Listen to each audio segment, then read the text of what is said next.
È passato un anno, il tempo scorre molto veloce, oltretutto abbiamo avuto tanti e tanti impegni per cui tutto sommato, come dire, non si vedono i giorni. Si è partiti dalla famosa assemblea, qui devo ringraziare pubblicamente tutti i miei colleghi che mi hanno voluto chiamare a questo importante e prestigioso incarico alla unanimità. Dopodiché con i miei vicepresidenti abbiamo incominciato il primo lavoro proprio nel comune di mia residenza, nel quale sono sindaco, il comune di Negrar. Lì c'è stato, come dire, il vero insediamento, il cappello sul nostro lavoro parte dal mio comune. Abbiamo fatto grandi passi perché importanti erano i temi, tanto a livello nazionale quanto a livello regionale, via via provinciale.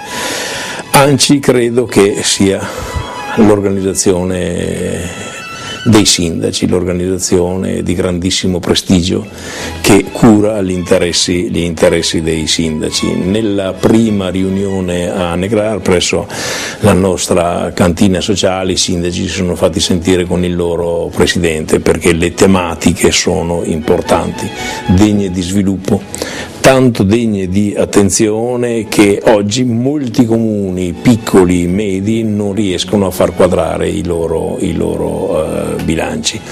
Se le immagini ci facessero ricordare quel periodo, eravamo tutti quanti molto abbattuti e a dire la verità lo siamo anche oggi.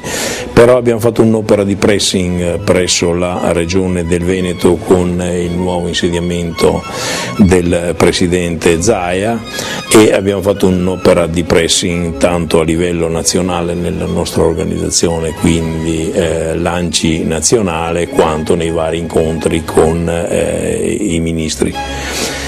È chiaro che le situazioni sono quelle che sono, come descritte soprattutto nel famoso incontro di Milano, dove provocatoriamente io mi sono definito il primo promotore fallimentare delle aziende del mio comune. Questo perché dare degli incarichi per lavori pubblici e poi a causa, come dire, dei patti di stabilità, tanto sotto il profilo dell'economia quanto sotto il profilo della finanza, e quindi non pagare queste imprese è una situazione drammatica. Con molto entusiasmo ti avvicini al lavoro pubblico, con molto sacrificio ne copri la delibera anche sotto il profilo economico, iniziano i lavori e corri il rischio di doverli sospendere perché il patto di stabilità in parte finanziaria non ti consente di pagare il tuo fornitore. Con i soliti contrasti legislativi, la legge dice: caro sindaco, paga i tuoi fornitori entro 30 giorni perché è giusto che sia così, e poi il patto di stabilità ti dice tu non sei nella condizione di pagare, quindi sospendi i lavori. Sospendere i lavori pubblici ci sono problematiche tanto sotto il profilo dell'area comunale quanto dell'economia in generale. In un momento particolare era stato sottolineato allora da me e soprattutto dal Presidente nazionale dottor Chiamparino quali erano le difficoltà che una comune azienda ha comunque in capodanno, ma che in questo periodo è moltiplicata per 10% e per 1000 e poi è moltiplicata per 10.000 o per 100.000 perché neanche i comuni sono in grado di investire. Quindi il cane che si morde la coda. Sotto un certo profilo diamo corso alle nostre iniziative, dopodiché le dobbiamo sospendere. Abbiamo invitato il Ministro Calderoli proprio qui a Rubano. Con il Ministro Calderoli ci siamo intesi. Questo tipo di problematica del patto di stabilità va in qualche modo risolto. Il Ministro Calderoli è stato molto secco, molto spartano come è di sua abitudine. Oggi l'Europa non consente movimentazione sul patto di stabilità, le problematiche della Grecia, le problematiche della Spagna, oggi quella dell'Irlanda e di altri del Portogallo e di altri paesi stanno preoccupando molto di più. L'Italia fra virgolette sembra che se la cavi, però il patto di stabilità deve essere mantenuto. Non è stata una delusione quella con il ministro Calderoli, è stato un prendere atto di una realtà che però è insopportabile per i sindaci. Ci siamo appellati poi al sottosegretario Giorgetti, uno dei numeri 2 o 3 del Ministero delle Finanze, sottosegretario proprio alle Finanze, al Tesoro, e anche il sottosegretario Giorgetti ci ha invitato a stringere i denti, però come dire, i denti sono talmente stretti che non entra più ossigeno nei nostri polmoni. Oggi i sindaci sono in gravissima difficoltà. Abbiamo espresso questi nostri ragionamenti al Presidente della Regione del Veneto Zaia, il quale si è fatto carico di responsabilità. Gli abbiamo proposto di poter in qualche modo convergere sul governo affinché i patti di stabilità non siano comunali ma siano regionali, e cioè una visione un po' più ampia rispetto all'attuale situazione. Un sindaco, un comune può sforare il patto di stabilità quest'anno, ma rientra normalmente negli anni successivi. In Veneto c'è sostanzialmente virtù, gli amministratori hanno bilanci in regola, certificati, i revisori dei conti che hanno fatto le pulci completamente, la nostra dirigenza che è all'avanguardia, i sindaci che sono abituati al 2 più 2 fa 4. Il Presidente Zaia ci ha assicurato che metterà mano allo statuto e ai regolamenti regionali affinché possa esserci una visione globale della Regione del Veneto, almeno sotto il profilo dell'economia, sotto il profilo della finanza.